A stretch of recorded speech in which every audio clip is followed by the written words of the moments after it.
En busca de la libertad. Un podcast que ningún gobierno quiere que escuches. Presentado por Patricia Malagón y Mala Inflorencia.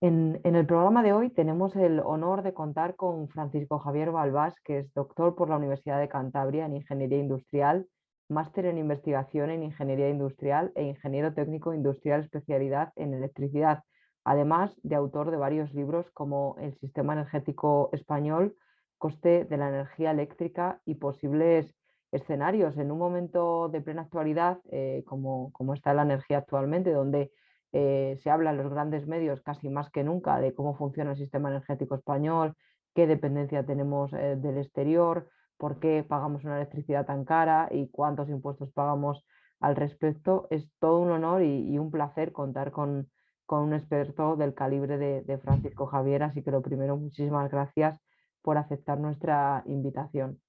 Gracias a vosotros por Pues contar conmigo. nada, es un auténtico placer. Lo primero que me gustaría preguntarle es cómo está configurado el sistema energético español, porque se habla mucho de ello, pero ¿cómo está configurado y de dónde proviene nuestra energía y cuánta dependencia exterior tenemos? De acuerdo. Nosotros en España, desde que terminó la guerra civil, hizo una apuesta importante con los recursos de los que podía participar, ¿no? Que principalmente era el carbón y las centrales hidroeléctricas. Para que se hagan una idea, en 1940 teníamos más del 90% de la energía que se consumía en España era hidroeléctrica. Los famosos pantanos que inauguraba Franco en aquella época. Y también se hizo a la par un desarrollo enorme de lo que era la energía térmica, la generada por carbón. Luego avanzados, llegados a los años finales de los 50, principios de los 60, España se hizo una de las pioneras en la energía nuclear. De hecho, nosotros empezamos a tener las primeras centrales a finales de los años 60, que fue la de José Cabrera y la de Garoña. Lo que sucede es que hay que tener en cuenta que la construcción de una central nuclear en aquella época era del orden de 10 años. O sea, Sí. si estas se inauguraron y se conectaron a la red a finales de los 60, empezaron a finales de los 50 su construcción. Claro, llegados a ese punto, hubo una serie de acontecimientos. Uno, ya se lo comentaré posteriormente, que fue la famosa moratoria nuclear, Mm. y otros que vinieron a raíz de lo que fue la gran crisis del petróleo, los años 73 y 79. Esos años internacionalmente llevaron a una coyuntura de cambio donde toda la producción mediante recurso fósil, como puede ser el carbón o petróleo, tenía que pasar a lo que es la vía renovable. ¿Por qué? Porque se quería evitar al 100% el suministro de países terceros que pudieran llevar un desequilibrio de la balanza, ¿no?, económica. Claro, como nosotros teníamos algo como podía ser el carbón, como comenté antes, pero el petróleo muy escaso. Entonces dependíamos también de países extranjeros, ¿no?, exteriores. Claro, estábamos también interesados y toda la línea europea le pasó algo similar. Mm. Llegados los 90, aparte de estas crisis energéticas, también empezaron a haber temas coyuntura medioambiental. De hecho, Kioto es de 1997. Claro, todo fue un poco de la mano. Entonces se empezó a apostar por la energía renovable, pero claro, la energía renovable también necesita, igual que todas las tecnologías, una temporada o un periodo de investigación, un periodo en el que ya es eficiente y es rentable, y otro periodo que suele ser el periodo de saturación, donde ya ha llegado a su top de, de conocimiento, de desarrollo, y claro, cualquier desarrollo que se le un desarrollo posterior hace que lleve mucho dinero y mucho tiempo también. Ahora mismo, al día de hoy, se apostó cambiar la térmica de carbón por la de ciclo combinado. Ciclo combinado quiere decir que genera con gas y el calor residual de la turbina de gas lo emplea para mover una turbina de vapor mediante una fuente energética que es el gas y dos ciclos, uno térmico y otro de gas, perdón, uno de gas y otro de vapor, ¿Mm? generan el mismo tipo de energía, que es la eléctrica. Entonces, claro, los rendimientos muy elevados, por encima del 60%. Por otro lado, ya comento, la hidroeléctrica, de los años 40 a los años 90, en España fue una energía que pasó de cubrir más del 90% de la energía demandada ¿Mm? a pasar al orden del 12%. O sea, una reducción muy relevante, Sí, sí, que sí. además no iba a la par del aumento de su potencia, porque hasta los años 90 la potencia instalada, que es más o menos decir la capacidad de producción que tenían, fue aumentando. A partir de los 90 paró, se mantuvo casi plana y fue sustituida en los planes energéticos a 2020, etcétera, por el bombeo, que es la única manera o la manera más rentable de almacenar energía a nivel de alta potencia. ¿Vale?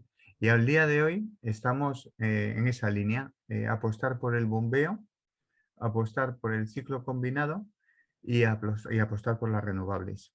Desestimar nuclear, desestimar carbón y la hidroeléctrica paró en los años 90. De los años 90 en adelante, lo único que se han hecho han sido centrales mini hidroeléctricas pequeñas, de pequeña capacidad de producción. Estamos hablando del orden de 10 megavatios. Para que se hagan una idea, 10 megavatios es como en la actualidad 2 aerogeneradores. Y ¿Mm? respecto al saldo intercontinental, que también es algo que merece la pena hacer un breve inciso, porque nosotros hasta el 2015 éramos más bien exportadores de energía. Aunque compráramos a Francia, como también estamos conectados con Portugal y Marruecos, comprábamos a Francia, pero vendíamos más a Portugal y a Marruecos. Entonces el balance era positivo para España, ¿no? Funcionábamos como exportadores. Pero resulta que desde el 2015 en adelante se ha invertido. Hemos pasado a ser importadores. En este último año, en el 21, hemos importado poco, o sea que está casi plano. Pero es curioso que haya habido este cambio, este paso de exportar a importar, que ha coincidido con el cierre de las centrales térmicas de carbón. Es casualidad o no, pero así ha coincidido. Porque piensen una cosa, en España, desde el 2013 al 2019, no se instaló ningún parque eólico, ninguno. O sea, puede que haya alguno, como hubo uno en Asturias, pero comparado con años anteriores, donde pues nosotros tenemos 1.300 parques en España. ¿Mm? Entonces, que en este periodo, en 6 años, se hayan instalado uno o dos, es como si no se hubiese instalado nada. ¿No? Entonces, claro, ha habido ahí un parón de potencia instalada a nivel nacional importante. O sea, hemos ido restando más que sumando. Claro. Le quería preguntar también, Francisco, ha mencionado brevemente sobre la energía nuclear, porque ahora parece que se ha puesto como de moda, por así decir, parece que es quizá la salvación o la apuesta que debería haber hecho Europa. Bien. España fue la pionera, como ha mencionado, en los años 60. En los años 80 hubo un boom en España y en toda Europa para seguir apostando por la energía nuclear, pero esto comenzó a cambiar en los 90, luego con los incidentes nucleares más tarde, también he entrado ya en este siglo. Pero ¿cuáles son los principales puntos en los que ha cambiado la energía, la política energética en España en los últimos años? Y cómo hemos ido cambiando de un modelo a otro sin seguir una línea clara, porque es verdad que no hay una apuesta clara, sino que hay como varios caminos que hemos ido siguiendo, ¿no es así? Hablemos de la energía nuclear principalmente, ¿no? Mm, Lo primero que hay que comentar es que la energía y la política están íntimamente ligadas, y más en este país. Este país muchas veces hace campañas para las elecciones basándose en la energía. Y eso, a mi gusto, luego si deseáis lo comentamos más, es una gran equivocación, porque no hay política de Estado. Y eso es lo peor que puede haber para un plan energético nacional. Fíjate, en España, que ya he comentado, fuimos pioneros en el tema de de la energía nuclear. Ya teniendo varias centrales en marcha, sí, se realizó un PEN. PEN era Plan Energético Nacional en el 75 mm, y posteriormente otro en el 83. El primero tenía previsto 19.000 megavatios de potencia nuclear instalados. 19.000 megavatios es lo que sería hoy, al día de hoy, tener en marcha 19 centrales nucleares. O al día de hoy aquí en España hay 7. De hecho, de esos 7 son 7.000 megavatios, para que la audiencia se haga la idea. mm, Posteriormente, en el PEN 83, por la presión política que hubo, se rebajó ese planteamiento a 9.000 megavatios. ¿Vale? mm. Claro, el cambio político que hubo en España en 1984, ya no sé si algún oyente se acordará de ello, pero se ponían las pegatinas amarillas donde ponía nuclear, no, gracias. No se deseaba ningún tipo de energía nuclear porque se veía una energía nuclear insegura. Hay que recordar que en antaño el accidente de Palomares, que se habló mucho en España en 1966, fue una colisión de aviones que transportaban bombas termonucleares, sí, de acuerdo, pero no fue un accidente de una central nuclear. Y la central de Chernóbil, de la que se habla mucho también, que fueron fallos de mantenimiento y control de la antigua URSS, eso fue en 1986. ¿Por qué estoy citando estas fechas? Porque en 1984, que fue cuando hubo un cambio de gobierno en este país, en esa fecha, de las 7 centrales que estaban ya en proyecto de construcción, o sea, aprobadas y para ponerse en marcha, algunas de ellas ya a punto de conectar, como eran las de Lemóniz 1 y Lemóniz 2. Bueno, pues de esas 7 centrales, 5 nunca se abrieron. Y claro, eran 5 centrales que ya estaban casi construidas. Solamente se abrieron 2, o sea que se engañó a la opinión pública de una manera indirectamente, porque no se cerraron las 7, Mm. se mantuvieron 2. Pero luego, por otro lado, de esas 5 que ya estaban en marcha y estaban en proceso de construcción, en 1990 se llegó a un acuerdo entre lo que era el gobierno y las empresas energéticas para pagar esa construcción a las empresas energéticas que habían invertido con el permiso del gobierno y luego no las habían dejado conectarse. Claro, en la opinión pública se podía preguntar, bueno, ¿quién pagó eso? Porque aquí que pague el gobierno parece que paga el gobierno como si el gobierno tuviera algún dinero propio. No, no, perdón. Eso lo pagamos todos en la factura de la luz. Y eso es lo que se llama la moratoria nuclear. Y esa moratoria nuclear la hemos estado pagando hasta el 2015. Entonces, esa es un poco la historia de la energía nuclear en España. Al día de hoy hay 7.000 megavatios que están en marcha y resulta que hay otro problema con la energía nuclear, que es curioso y que también nos afecta indirectamente a la factura de la luz. Y es el siguiente. Dentro de las centrales nucleares había, estas centrales al final se pusieron en marcha en los años 80, a principios de los años 80, y he comentado dos de ellas posteriormente al año 80, a los años 84, ¿no? Eh, claro, estas centrales, el proyecto se hace para 25 o 30 años, como mucho. Entonces, ¿qué sucede? Que el residuo nuclear tiene tres fases. Uno de alta radiactividad, otro de media y otro de baja. El de alta radiactividad se conserva una vez que sale del reactor, el residuo se debe de meter en una piscina. ¿Por qué?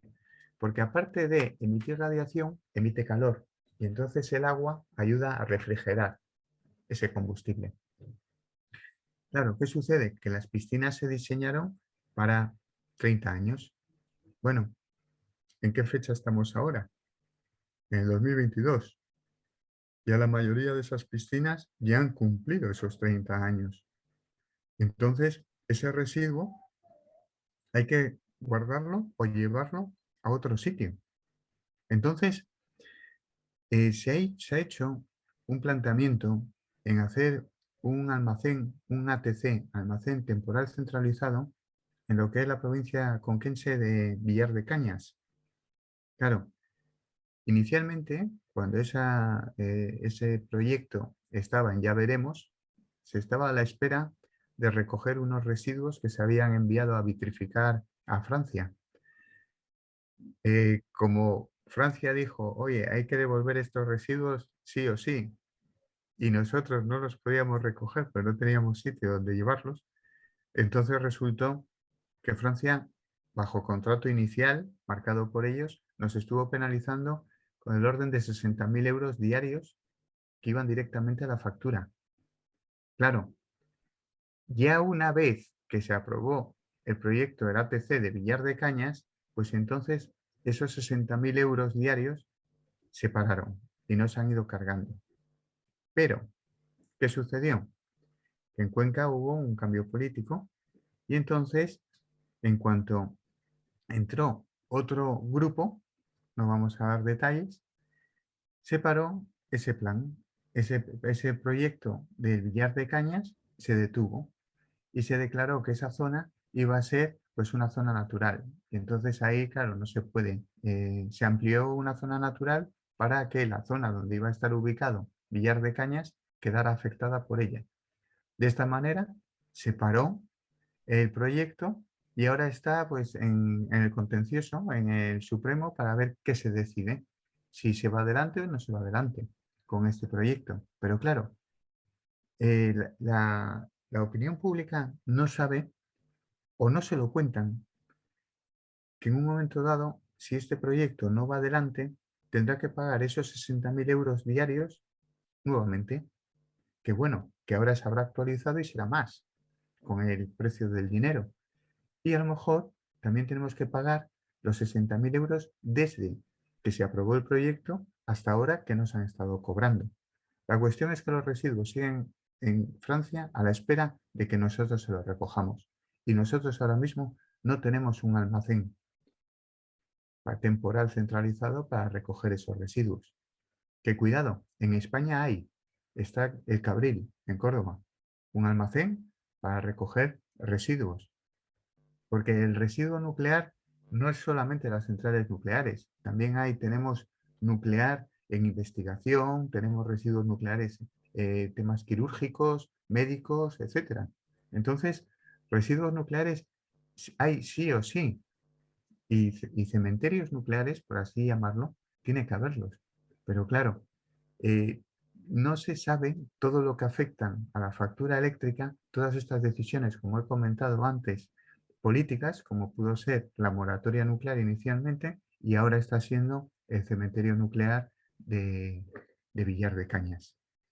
Y al día de hoy así está la actualidad energética de las nucleares. Es decir, es más amplio ya para terminar con este tema. Hay que reconocer y hay que saber también que la central nuclear en España ha sido hasta el año pasado, exceptuando otro año que creo recordar que fue el 2013, ha sido la energía que más ha generado en España, de la energía demandada. Muy a la par de la eólica. Las dos andan superando el 20%. ¿De acuerdo? Pero la energía nuclear tiene dos ventajas, por así decir, o dos particularidades, llamémosle, mejor que ventajas. La primera es que es una energía muy barata. ¿Por qué? Porque son centrales que están produciendo casi todo el año seguido. No paran en ningún momento. Entonces, claro, tienen una rentabilidad bárbara. Eso Claro. una central eólica no lo puede hacer, porque depende de si hay viento o no hay viento. En cambio, la energía nuclear está constantemente funcionando. Y luego, una que sí podríamos llamarle también particularidad y trasladarlo a ventaja, es que al ser una energía térmica constante, genera una señal con mucha calidad. Calidad es estabilidad entre lo que es la tensión y la frecuencia a nivel eléctrico. Claro, tener un sostén o una base, se les llama centrales de base, a estas energías que mantengan una señal tan estable, viene muy bien luego a la hora de conectar a la red señales que no sean tan estables como podría ser la renovable. La renovable, en particular la eólica, hay que tener un equilibrio entre la velocidad del viento y la velocidad de la máquina eléctrica. Entonces, a veces eso conlleva a la red, al sistema, una cierta inestabilidad. Esa cierta inestabilidad, con una fortaleza como la que da la energía nuclear al sistema, se absorbe mucho mejor. Entonces, estar a la par una con otra sería un mix energético, un combinado energético favorable. O sea, no quiere decir que porque haya una no pueda haber la otra. ¿Me he explicado? Sí, sí, que son totalmente compatibles. Exacto. Quería pasar de la energía nuclear a la renovable, que la has estado mencionando, porque del año 2004 al 2011, bajo los gobiernos de José Luis Rodríguez Zapatero, se apostó más por esta fuente de energía y se habla de que se hicieron políticas que han terminado repercutiendo en la factura eléctrica que pagan los hogares, encareciendo la energía en España. ¿Esto es así? ¿Qué es lo que pasó y cómo trastocó nuestro sistema energético estas decisiones que se tomaron en esos años? Sí. A nivel coyuntural, Europa marca un poco las líneas a seguir, ¿de acuerdo? ¿Mm? Lo que sucede, vamos de más a menos, ¿no? Sobre todo para los países miembros de Kioto, como es España. Se marcan unas líneas a seguir internacionales, luego ya pasa casi, hablando de Europa, a nivel europeo y luego a nivel nacional, dependiendo de la tipología del mix energético, o sea, de la forma de generación que tengas en ese momento. ¿De acuerdo? ¿Mm? Claro, los planes energéticos más o menos en su momento fueron cada 10 años. Un plan energético a 2010, hubo un plan energético a 2020 y cada 5 años así se hace una revisión de ellos porque casi nunca se han cumplido del todo, ¿no? Entonces, por ejemplo, coincidió que cuando entró Zapatero se hizo una revisión del plan energético en el 2005. Claro, resultó que no se había cumplido los requisitos y los objetivos que teníamos previstos de instalación de centrales eólicas y fotovoltaicas. Y entonces se retribuyó generosamente y se realizó un despegue enorme de parques eólicos y plantas solares, pero claro, el sistema eléctrico no ingresaba lo suficiente para cubrir estas retribuciones. Y cuidado, y otros sobrecostes existentes del tipo a, a los costes del transporte y la distribución de la energía, a la retribución al carbón nacional. La retribución al carbón nacional quiere decir que a nosotros nos costaba más utilizar el carbón nacional de España ya que el carbón importado, porque en las minas españolas, claro, el carbón de fácil acceso que está en las vetas superficiales de las minas, etcétera, pues ya estaba agotado. Entonces, Claro. para obtener carbón había que profundizar y claro, el coste de extracción salía más caro. Las empresas les salía más barato el de importar de África. Y claro, para que se consumiese el nacional, pues se retribuía. Esa retribución también venía a cargo en la factura eléctrica. Pero también venía a cargo lo que era el sobrecoste insular. Sobrecoste insular es llevar el fuel en barco o el gas licuado a las Islas Canarias o a las Islas Baleares. Claro, eso es un coste insular, un sobrecoste insular. Teníamos la moratoria nuclear que comentamos antes, que se terminó en el 2015. También se tiene el bono social, que dentro de lo malo es casi el único sobrecoste de la factura que tiene un poco de sentido, ¿no? Pero es que también tenemos, aparte, lo que es la amortización de la deuda. ¿De qué deuda? Pues de la deuda de un déficit de tarifa que se fue creando en España a raíz de la entrada de España a Europa. Para cuadrar las cuentas del sistema contable, pues se creó un asiento que no afectaba a lo que era la diferencia entre costes e ingresos. Claro, ahí se creó un saco roto, donde se fue metiendo ahí dinero y dinero de todo el sobrecoste que había, que no había suficiente ingreso con la factura eléctrica. Claro, se retribuía, pero lo que se hacía era endeudar al sistema con las empresas energéticas. Y claro, esa amortización es el pago de esa deuda, que también era una partida de la factura eléctrica. Luego también podemos encontrar lo del ATC de Villar de Cañas que les he comentado, que eran 60.000 euros diarios. Y luego ya aparte, pues las infraestructuras de red eléctrica, la Comisión Nacional del Mercado de la Competencia, que antes era la Comisión de la CEE, etcétera, etcétera. Y todas las inversiones que hayan hecho falta para poner el sistema, acometer al sistema tal incremento de energía renovable. Como particularidad, y para terminar con esta pregunta, les comento, la energía eólica inicialmente tiene, igual, bueno, digo la eólica como digo toda la renovable, ¿de acuerdo? Lo que pasa es que la eólica puede que sea, la eólica y la mareomotriz puede que sean las más imprevisibles, porque el recurso es muy difícil valorarlo cuando vas a tenerlo. Entonces, claro, ¿qué sucede? Que, por ejemplo, cuando tú tienes un aerogenerador y estás generando energía, puede que el viento, o bien porque se incrementa en exceso y la máquina tiene que desconectarse, o bien porque para directamente, puede que el aerogenerador deje de producir, que eso no es malo. El aerogenerador deja de producir y ya está. Pero claro, al usuario nosotros le tenemos que seguir dando esa energía. Entonces, ¿qué tres líneas tenemos para poder sustituir esa energía que se deja de generar? Pues hay tres. Una de ellas es lo que se llaman centrales de apoyo, que son centrales de gas o hidroeléctricas que tienen una rápida respuesta y en ese momento, cuando dejen de generar la eólica, pues genera o bien la hidroeléctrica o bien la de gas. Pero claro, a lo mejor en ese momento la de gas no era necesaria y no tenía por qué generar nada.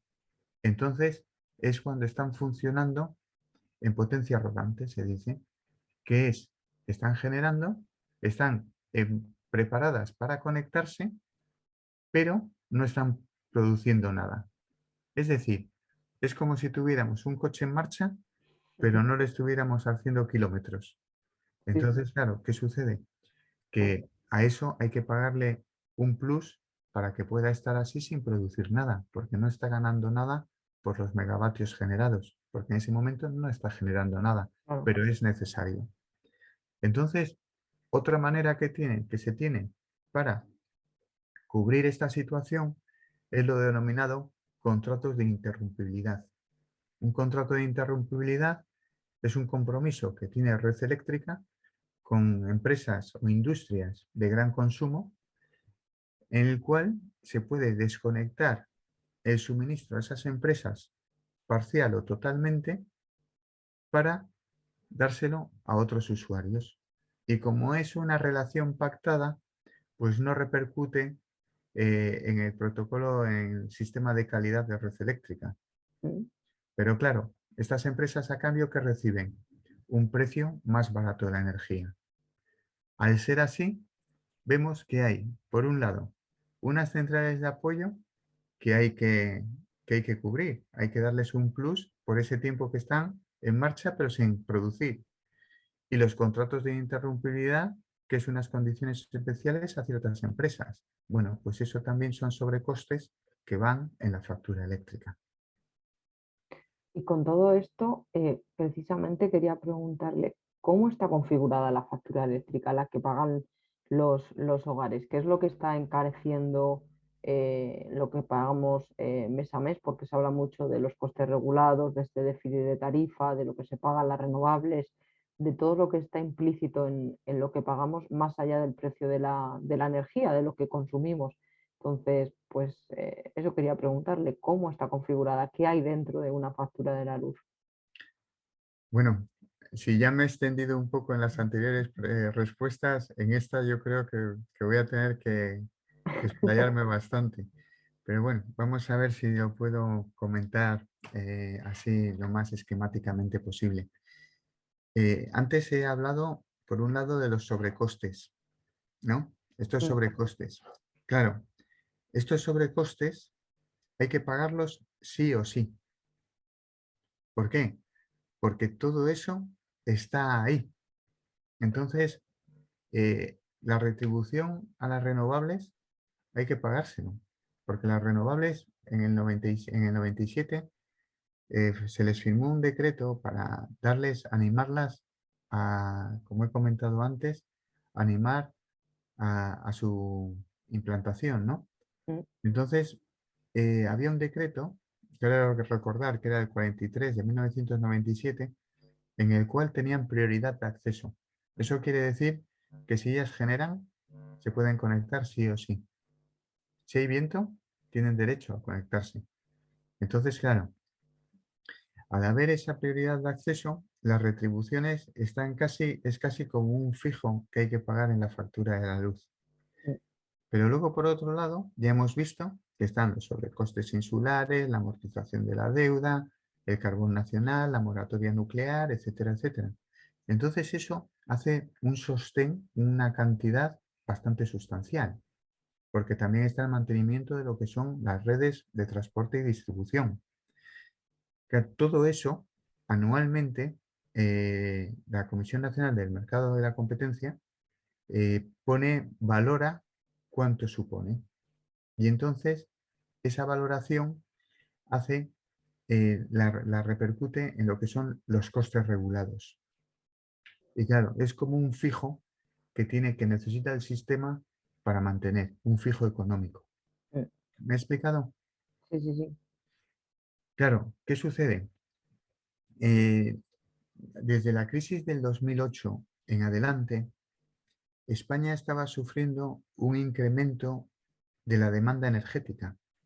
La demanda energética va asociado un poco con el PIB nacional, ¿no? El Producto Interior Bruto. El Producto Interior Bruto principalmente se divide en tres líneas, que son servicios, industria y doméstico. Son las tres líneas más relevantes. Claro, si la industria falla, el PIB se reduce y entonces en las crisis económicas, pues claro, la demanda disminuye. Pues bien, ¿qué sucede si la demanda disminuye? La demanda en el 2008 empezó a reducirse significativamente, pero la instalación de centrales con retribución siguió aumentándose. ¿Cómo se traduce esto? Claro, si la demanda disminuye, los ingresos por la factura eléctrica también disminuyen. Pero si al mismo tiempo aumentan las retribuciones y estos sobrecostes siempre aparece alguno nuevo, Mm. ¿qué sucede? Que claro, el ingreso disminuye, el saco aumenta y no hay suficiente para cubrir ese saco. Entonces, ¿qué conlleva todo esto?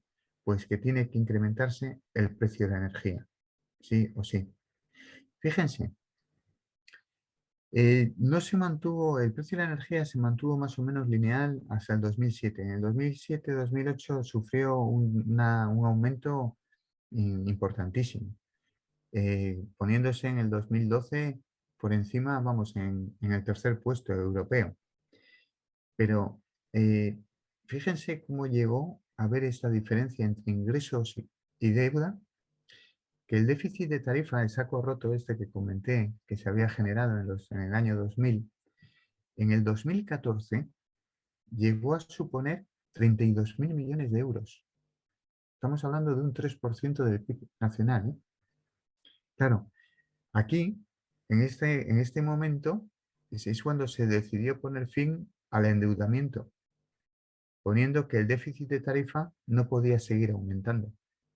Y se comentó que en el caso necesario había que recurrir a los presupuestos generales del Estado, pero que el déficit no podía seguir creciendo.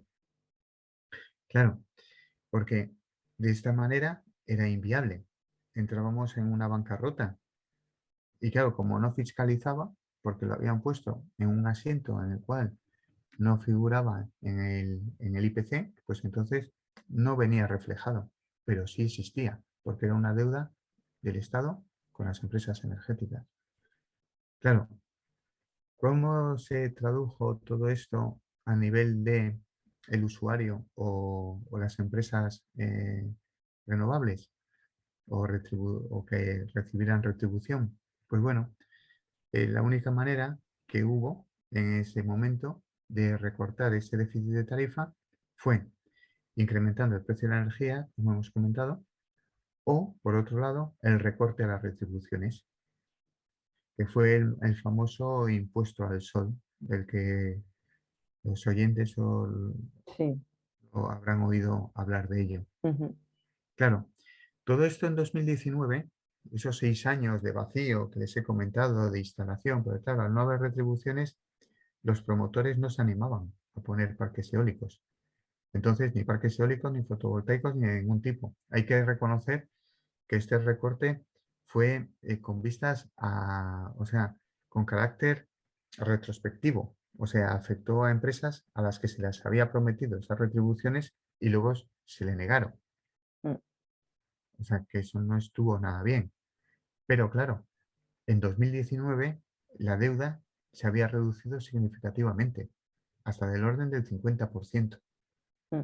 Pero ahí volvieron a cambiar las directrices, desde 2 puntos realmente relevantes.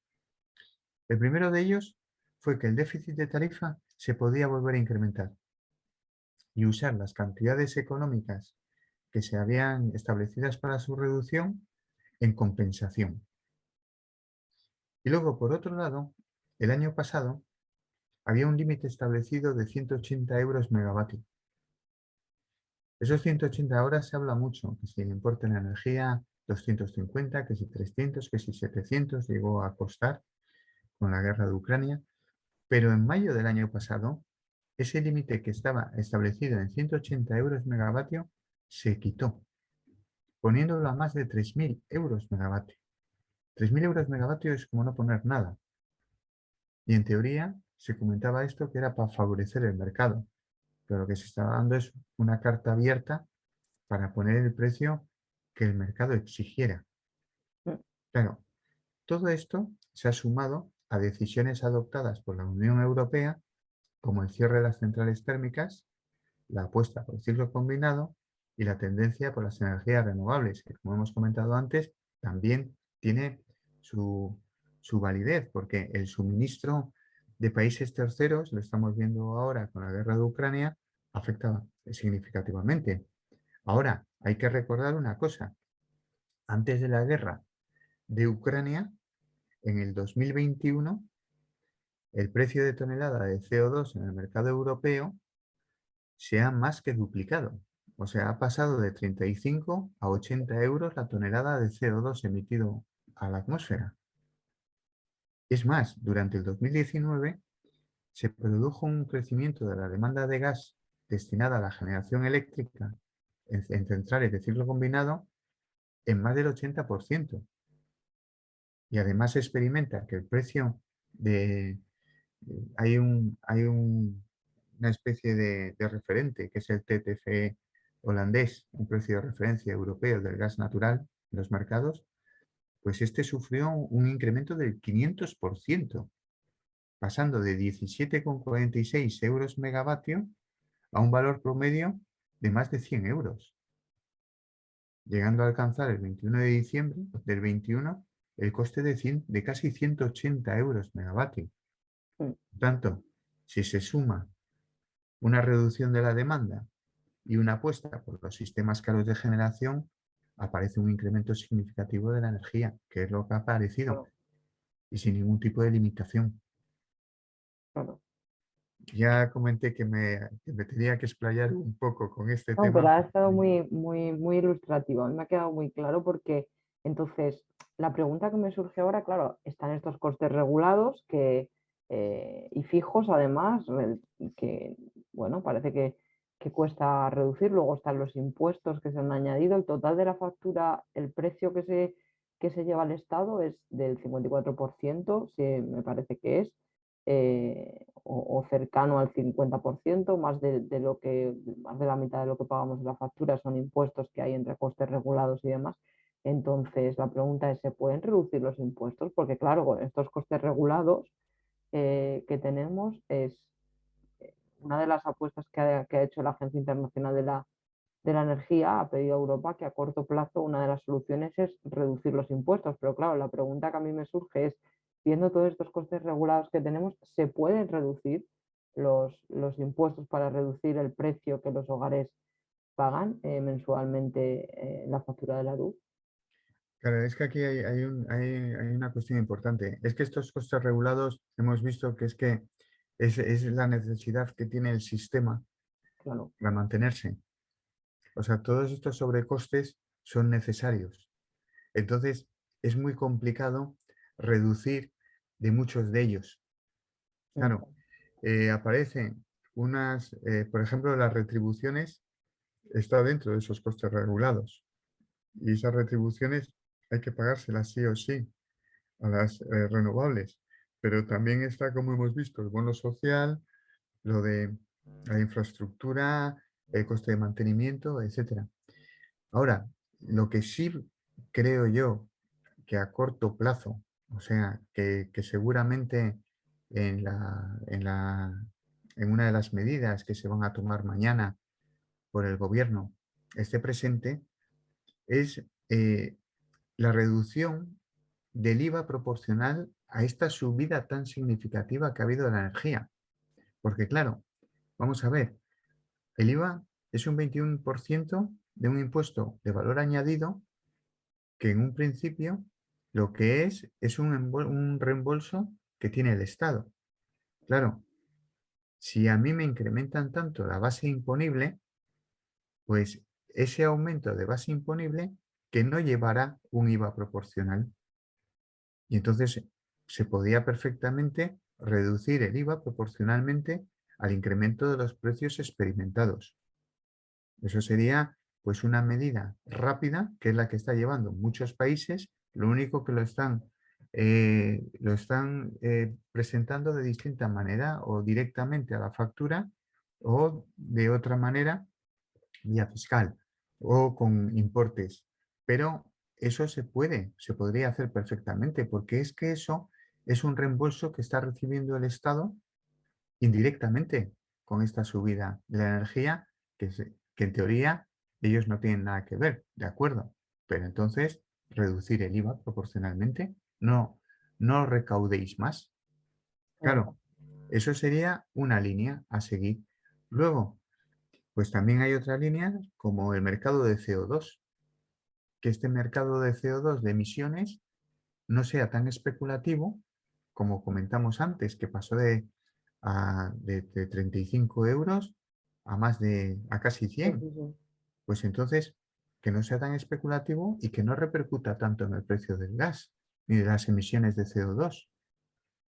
Y también, como ha hecho también y se declaró durante un periodo temporal, Alemania y Francia lo apoyaron, el apostar de momento por las energías que aunque sepamos, como pueden ser las térmicas, que no son buenas para el medio ambiente, pero momentáneamente para superar esta crisis, apostar un poco por ellas y mantenerlas. De hecho, fíjense, en el 2010 había, creo recordar que eran 21 centrales térmicas.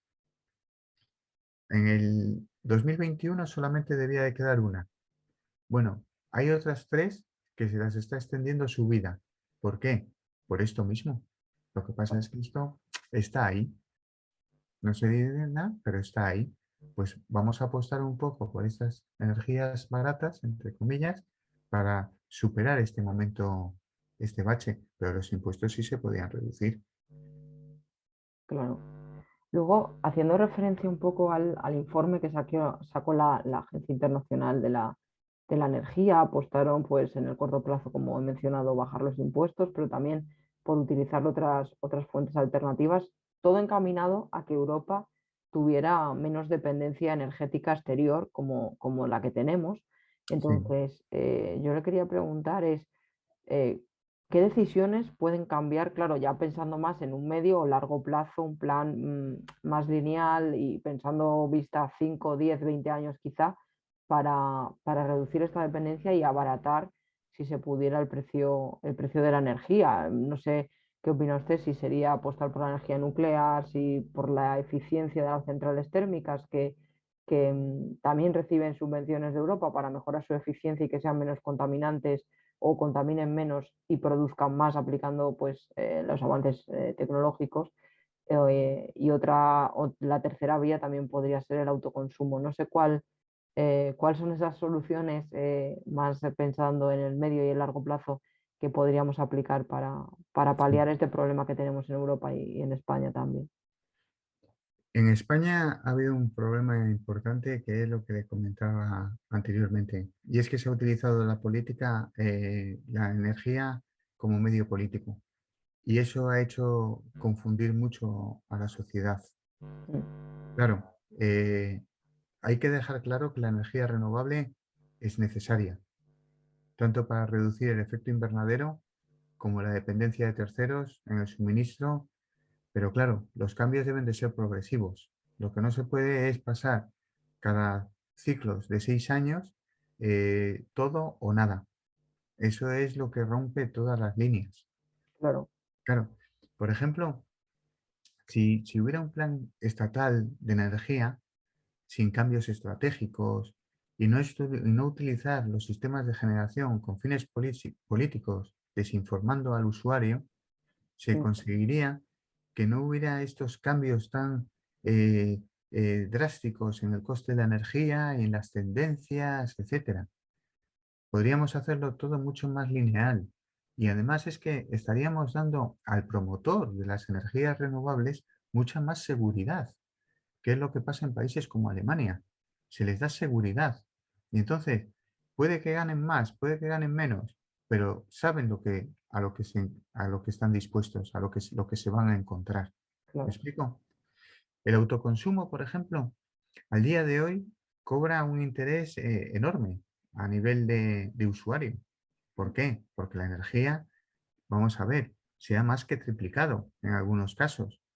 Entonces, si antes tardabas en amortizar, con suerte, una instalación fotovoltaica 15 años, ahora estamos hablando de 5. Y a lo mejor, como también ha mejorado la tecnología, pues la inversión es más económica y en 4 años la tienes compensada, amortizada, como una buena radiación solar.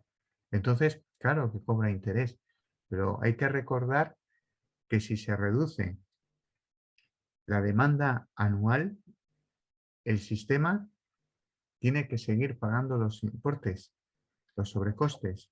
Y entonces posiblemente el coste de la energía se vería también repercutido, al Ujú. igual que con medidas de eficiencia energética, etcétera. Ese sostén que hay, que es lo que hablábamos antes de costes regulados, hay que cubrirlos sí o sí. Y como hemos visto, las empresas energéticas siguen queriendo ganar más y más. Entonces, si hay menos factura, si hay menos ingresos, hay que sacarlo de algún sitio. Claro, claro. Luego, por último, bueno, luego por último le preguntaré sobre la medida de actualidad del gobierno, pero volviendo un poco a las renovables, ¿sería posible vivir solo con sistemas de generación de recurso renovable no sé, quizá Vale. en unas décadas, ¿no? En la actualidad, solamente la energía eólica produce más del 23% de la energía demandada. El año pasado fue el 23%, Mm, siendo la tipología renovable que más genera. E incluyendo, e incluyendo todas las renovables, incluida también la hidroeléctrica, se alcanza el 47% de la energía demandada en España está producida por energía renovable. Ya le digo, incluyendo la hidroeléctrica de gran potencia, que hasta hace 2 días no estaba incluida como tal. Pero claro, para obtener fortaleza y calidad de señal y suministro necesario, es preciso los sistemas de apoyo a la imprevisibilidad, como hemos comentado antes, en los cuales podemos encontrar o bien el gas y la hidroeléctrica, como comentamos, el almacenamiento o bien las interconexiones, principalmente con Francia, que tiene un hueco térmico bastante estable. mm, Y claro, económicamente es preciso centrarse en las renovables que tengan reducidos costes de producción. ¿Me explico? mm, Eh, si nosotros queremos tener un sistema que sea una señal con buena potencia de cortocircuito, que se dice, con una señal estable y bien equilibrada, necesitamos una base. Claro, antes hemos comentado la nuclear, que no apostamos por la nuclear y solamente fuera una térmica renovable, iríamos a través de la biomasa, mm, bien por gasificación o bien por combustión. Pero claro, al día de hoy la biomasa es insuficiente. Entonces, tenemos que ir, si queremos hacer un plan de este tipo, tenemos que tener una base, una producción base, que bien puede ser con la de gas, pero claro, con el coste añadido que tiene. En un momento dado se hablaba ahora de independizar ese coste del gas con el coste de la producción. Sería una posibilidad. O lo hacemos con gas, o lo hacemos con nuclear, o lo hacemos con todo lo que podamos de renovable de biomasa térmica. Pero claro, necesitamos ese sostén para luego acompañar de lo siguiente, que sería ya la eólica. La fotovoltaica la venden también como una energía que en un principio te da cierta seguridad, porque claro, la tenemos de 8 de la mañana a 6 de la tarde, centralizando ahí, centrando un poco el horario, ¿no? Con este fin de semana que hemos tenido el cambio horario, centrando un poco el horario. Pero siempre está ahí, puede ser más o menos, pero siempre la tenemos. Entonces, también la podemos considerar como una generación que sea mayor o sea menor, pero siempre está. Entonces, todas esas energías es lo que conviene, toda la combinación de ellas es lo que hace el mix energético por el que apuesta un país. Claro, Francia, por ejemplo, apostó de base por la nuclear.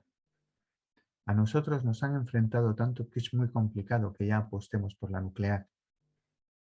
Es muy complicado, pero hay que saber que se necesita un sostén de ese tipo de energía, ujú. o bien nuclear o bien térmica. Que no apuestas por la nuclear, que en teoría es la barata, pues vas a apostar por otra que es más cara. Entonces, eso indirectamente te va a repercutir. Claro. Y por último, ya aprovechando un poco que el Pisuerga pasa por Valladolid, el gobierno ha apostado hoy por un plan de 16.000 millones de euros para reducir el coste de los combustibles, el petróleo, que, bueno, el diésel y la gasolina, lo que echamos todos, 20 céntimos para cada usuario al final. ¿Es este plan efectivo? O sea, ¿va a surtir efecto? ¿Es al final algo muy cortoplacista? No sé qué valoración podemos hacer de este plan que ha aprobado el gobierno. Yo es que los planes del gobierno que son así, no, tampoco me dan. Hemos estado hablando, ¿de dónde sale ese dinero? ¿De dónde va a salir? Porque algunas veces se cambia el saco y se mete en otro. Y Mm, entonces al final lo que repercutía por un lado va a repercutir por otro. Eh, ¿Por qué se ha tardado tanto en tomar estas medidas? Los impuestos se podían haber bajado hace una semana. ¿Por qué haber esperado tanto a ello? No quería, no había por qué. Podías tomar unas y mañana tomar otras. mm, Entonces hubiera ido todo un poco más amortizando un poco toda esta subida a la que nos hemos visto. ¿Por qué no lo que hablábamos antes? La gasolina, que también es similar a la energía de la luz, estamos hablando de entre un 50 y tantos y un 60 y tantos, o sea, dependiendo de la tipología, si es diésel o si es sí, sin plomo, etcétera, de unos impuestos bárbaros, impuestos de sí. hidrocarburos. ¿Por qué no se ha reducido eso de todo lo que se ha cargado el, el barril de Brent? Un barril de Brent son 166 litros de crudo, Fly of Boa, puesto en el puerto, ¿no? ¿Por qué no se ha reducido el precio de esa subida tan bárbara? Que ha pasado de estar entre 60 y 70 dólares el barril, Sí, hasta sí, hemos sí. llegado a 130. Ujú. ¿Y cómo está? Así es que las empresas de transporte y todo no pueden hacer frente a ello. ¿Cómo no se ha hecho ya un plan para ello? ¿Por qué se está esperando tanto? Entonces, claro, las medidas de mañana, algunas de las que nosotros hemos comentado aquí, irán de la mano en la bajada de los impuestos, etcétera, y posiblemente alguna ayuda externa, etcétera. Pero yo insisto, ¿por qué esto no se ha hecho antes? Claro, Claro, España tiene el 120% de deuda, que es de los países con más deuda. Al día de hoy, no miento, en diciembre del año pasado ya ocupábamos el puesto en Eurostat, el puesto del coste de la energía se mide por el PIB relativo, o sea, por lo que gana una persona. No sí, se sí, puede comparar lo que nosotros pagamos con lo que paga un noruego, porque el noruego gana 3 veces más que nosotros. Pero si se hace, se relativiza el coste de la energía, nosotros en algunas franjas estamos los más caros de toda Europa. Y en las otras que no estamos los más caros, estamos los segundos o los terceros. O sea, es una barbaridad lo que pagamos.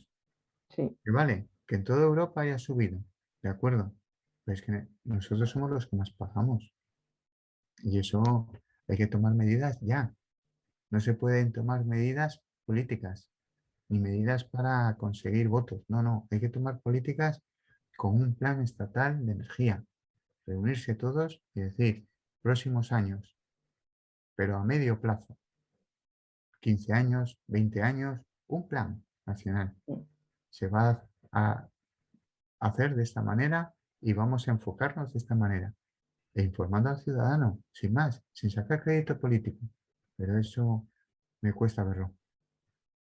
Me cuesta verlo. Y ya finalmente siempre le pregunto a los invitados acerca de algún libro que puedan recomendar a nuestros Mm, oyentes, a nuestros espectadores, para entender de lo que estamos hablando del sistema energético español. Usted ha escrito 3 libros. ¿Recomendaría sí. alguno suyo? ¿Cuál le encaja más para entender toda esa problemática que vivimos? ¿O qué libro o qué libros recomendarías a todos los que nos están escuchando y dicen, pues es que quiero saber más, quiero profundizar en toda esta problemática para comprender mejor de lo que estamos hablando? Le comento. No sé si se verá bien. Se ven. A lo Eh, mejor Se ah, corta un poquito, pero sí, es el es que el mencioné. Sí. Sistema Energético Español y Coste de la Energía Eléctrica, ¿no? Yo soy el autor, Francisco ¿Mm? Javier Balbás, y la editora es la Universidad de Cantabria, ¿no? En este libro me centro en el cambio que hubo en el 2012-2014, cómo se había repercutido el coste de la energía a cuenta de esa crisis. Normalmente las crisis lo que hacen es destapar todo lo mal que está la base. Si la base está mal, la crisis destapa todo. Y entonces ahí sucedió. Y aquí nos centramos en esa situación, en ese periodo. Claro, este periodo ya estaba la moratoria nuclear, el déficit de tarifa y todo, la mayoría de todo, el 90% de todo lo que hemos hablado. Pero lo curioso es que ahora mismo se está repitiendo todo. ¿Por qué? Por los bandazos que damos, que es lo que comento, ¿no? Que es lo peor que puede tener un país. Y es que dependiendo de uno u otro, en un sentido o en el otro contrario. Así no se puede funcionar. Y menos en la energía. La energía, tú abres una central y la central la abres para entre la construcción y luego su productividad, estamos hablando de 30 años como mínimo.